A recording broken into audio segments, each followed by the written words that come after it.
The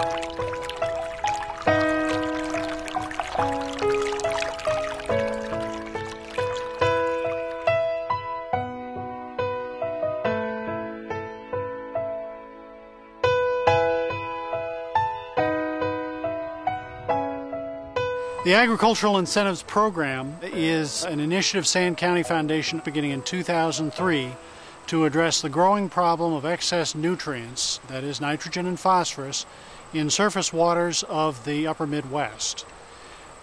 Excess nutrients contribute to local water quality problems, algae blooms in freshwater systems, and the hypoxic zone in the northern Gulf of Mexico. The largest contributor of nutrients in the Mississippi River Basin is agricultural land. So our Agricultural Incentives Program targets privately owned working agricultural lands in Wisconsin, Iowa, and Illinois. The watershed scale nutrient management projects that Sand County Foundation is participating in Wisconsin will, we hope, demonstrate and show the way toward better agricultural land management and more effective government conservation policy. We started this project by having a small meeting with some of the major landowners here to find out what they thought were the issues. We listened to their concerns about government programs, we listened to their concerns about regulatory programs, and then we laid out our goals and what we really were trying to accomplish and tried to deal with what they were concerned about. There was some skepticism when the project was first introduced to the area among the farmers, and then as a meeting or two went on, developed some confidence in what was going on with Discovery Farms, and I think everybody is behind the whole program now. We've talked to most of the producers, we've had really good buy-in, and we've been very, very satisfied with what's happening now in the watershed.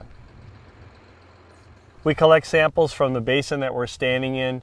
It's set up to take samples 24 hours a day, 7 days a week. It's based on flow, so as water starts to flow through here, we pick it up in our monitoring station, which is connected via computer and internet technology to an office in Madison, and then we automatically sample it. So producers aren't out here taking samples. It's all done by United States Geological Survey personnel or personnel from the University of Wisconsin.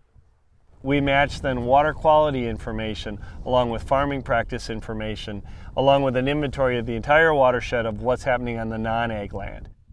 Because we have 5 stations like this around the watershed on different types of farming systems, we'll be able to figure out exactly what's coming off from these type of farming systems.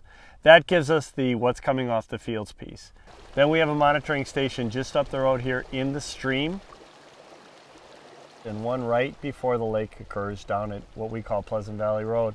So now we've got this whole watershed kind of segmented. We're in the upper portion, the middle portion, the bottom portion, and then we'll actually be taking samples in the lake at different depths. We'll be able to look at where are these nutrients coming from, what are the sources, and now we can go through and work with the producers to change management practices to see what effect that has on water quality and see whether it shows up or not. We do a lot of no-tilling. We no-till our corn and we no-till our alfalfa in. We also have started a practice where we no-till rye in the fall, and we've had real good luck with that, and we'll come back in and no-till our alfalfa into the rye and take the rye off for a forage crop in the summer. So we try to keep the ground as much covered as possible. Well, I think agriculture can have a big impact on the water quality in the watershed. I'm hoping that we can find out how the farming practices we use may have an effect on the land and water quality, and if we can improve them, we're going to try to improve them. In the agricultural Midwest, farmers who farm their own land and farmers who farm rented land are both key stakeholders and essential stakeholders in the never-ending task to improve the water quality in the region and in the Mississippi River Basin and Great Lakes basins. A project like this that engages producers, has them help us in the identification of problems and solutions, is really a better way than someone coming out and saying, we know you're a problem and we know how to fix it. The people who can fix problems are the people who live on the land, who know the land. And I think it's an opportunity for agricultural people to show the non-agricultural community that we are good stewards of the land and we do as best possible job we can to keep the environment in as good a healthy shape as we can.